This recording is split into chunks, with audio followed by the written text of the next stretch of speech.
What's up, beautiful people? This is Khurram from iGetsWell and hope you all are having an amazing day. In today's video, we're going to be unboxing and checking the performance for the LG QNED TV, which is the mini LED TV. The model number is QNED85. And we're going to be looking at the daytime performance and also the dark time, which is the blooming test. So make sure to watch this complete video and let's get into the unboxing.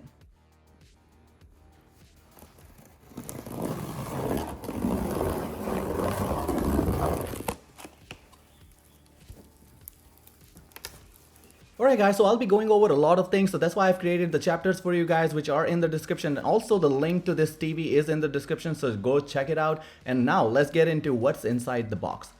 So we have the LG's brand new Magic Remote Control with the dedicated buttons for you out there, and it has the flat back so that it doesn't get wobbly when it's placed on the table or on the sofa. And it takes two AA batteries, which you don't have to worry about. You don't have to run to the store because it comes included. So that's a good thing right there, right?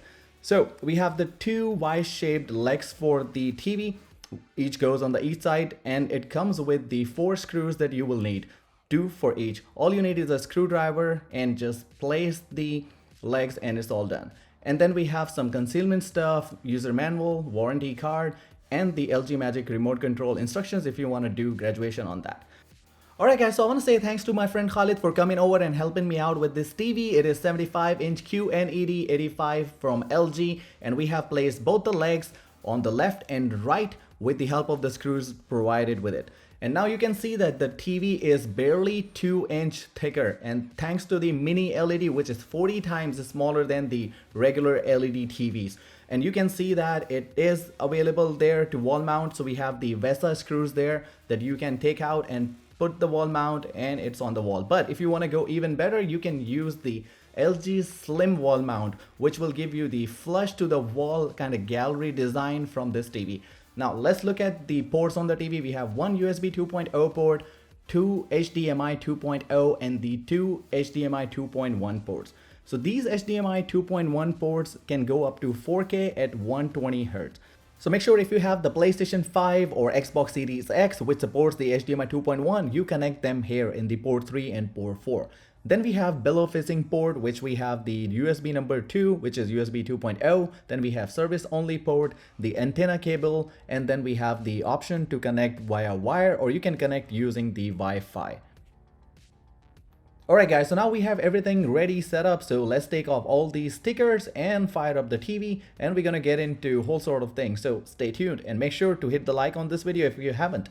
A lot of people ask me this question about, can I fit my soundbar between the legs here on the TV? So let me give you the exact dimensions for that. So we have the 51.5 inches for the distance between the legs, and I'm talking about the 75-inch model. Then we have the 2.5-inch distance for the height, and my console that I have placed the 75-inch TV on, it is in length total 64 inches, and the TV in terms of the total length of the TV is 65.5.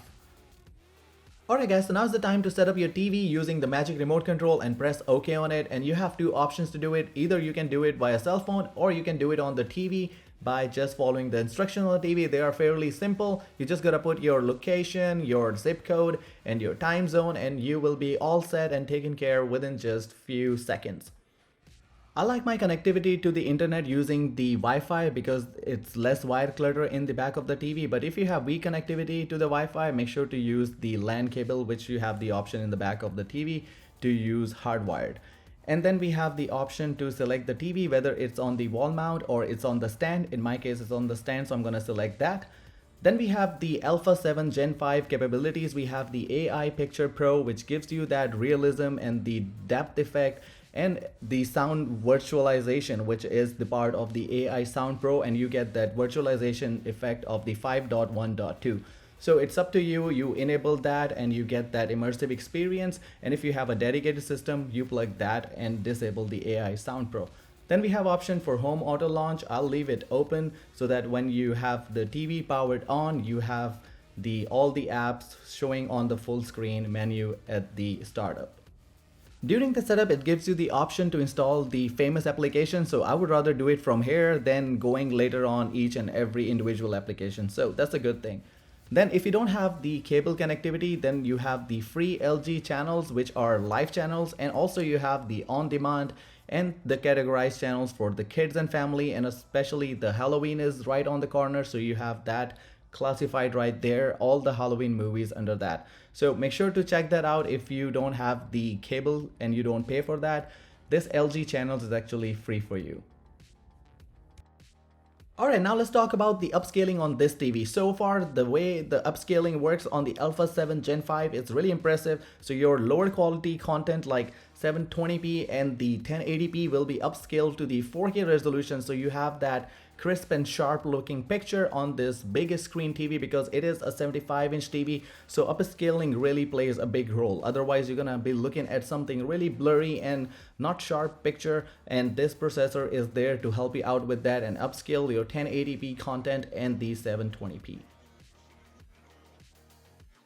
This LG QNED85 packs the latest WebOS, where you have the full screen menu, you have the trending now from various different applications, the content showing that you can click and just get in that application right off the bat. And then we have the app list. I like one thing about the app list, that all the applications are here, but some of them I don't use them quite frequently. So what the intelligent edit will do for you, you keep holding the wheel button on the remote control and you will edit the menu, and you have the intelligent edit. Either you can manually bring those applications to the left, or you can use the intelligent edit and click apply. What that will do is that will bring the most used applications to the left like that. So you have that ease of access, and you will be using those applications rather looking at the mix-up tiles of the application. So that's the good tip right there. Make sure to like this video just because of that.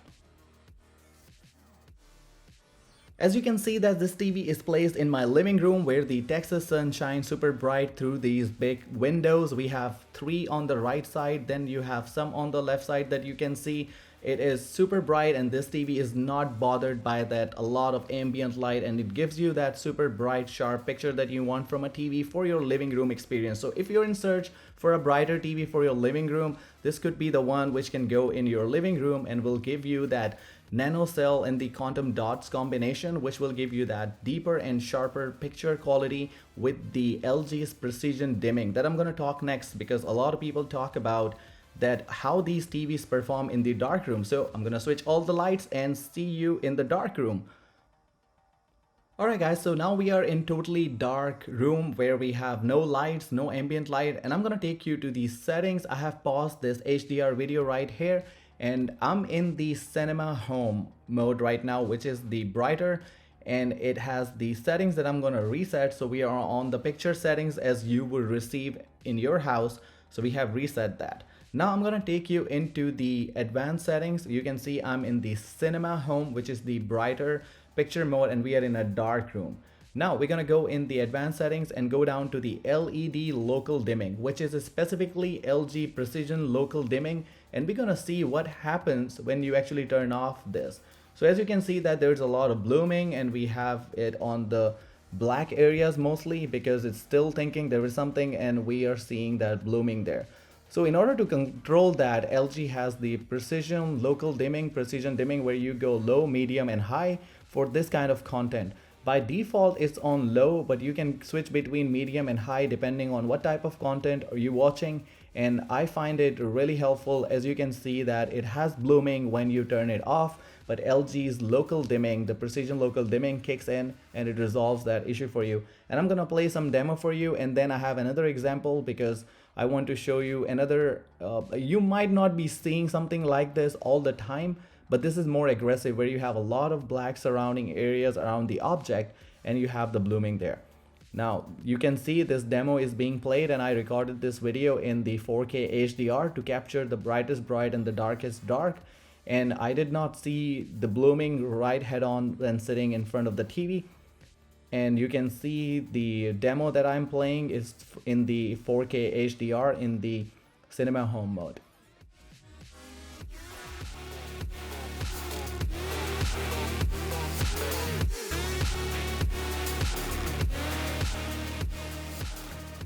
Alright guys, so this is another example that I want to show you guys about the local dimming. The precision local dimming kicks in and resolves that blooming for you guys. So this is the full array local dimming TV. So you should make sure that your LED local dimming option is not turned off. If you have it turned off, you're gonna have some effect like this. But LG makes sure that when they ship out the TV, the LED local dimming is at least at the low by default, but you can change it to medium or high depending on the type of resolution, type of content that you're watching. So it is not mandatory that you're going to leave it at low. And do one thing, never turn it off, because you buying this TV because it is full array local dimming capable TV. So make sure to use that magic.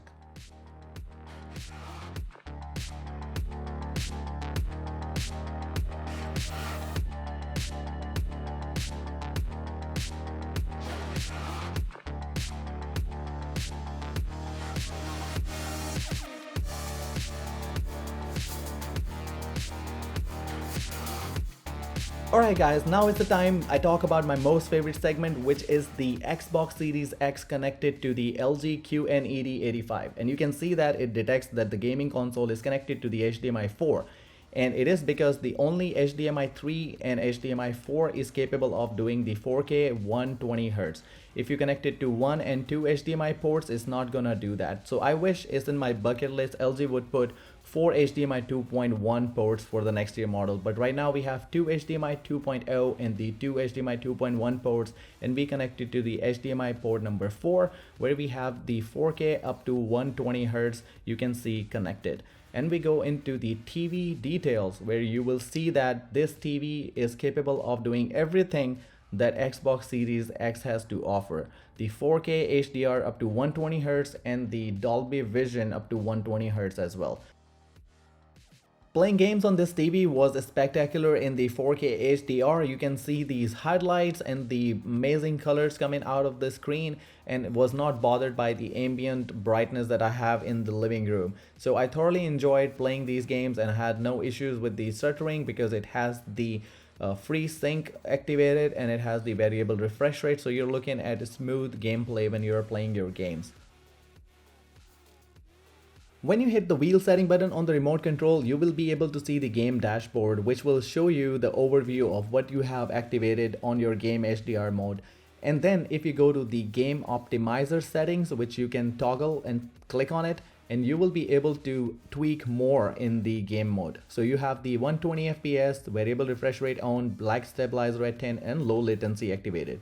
In the game genre, depending on what kind of game you're playing, you can select the relevant game mode for you. For FIFA, I definitely will be going with the sports mode.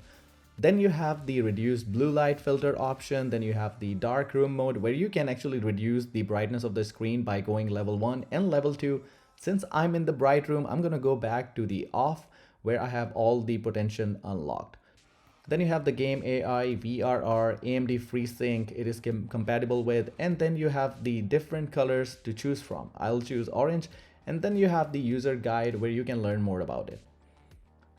They have the picture setting, which is similar to game genre, and the black stabilizer and white stabilizer that you can fine tune the bright and the dark areas of the screen where we have the whites and the black level adjustment.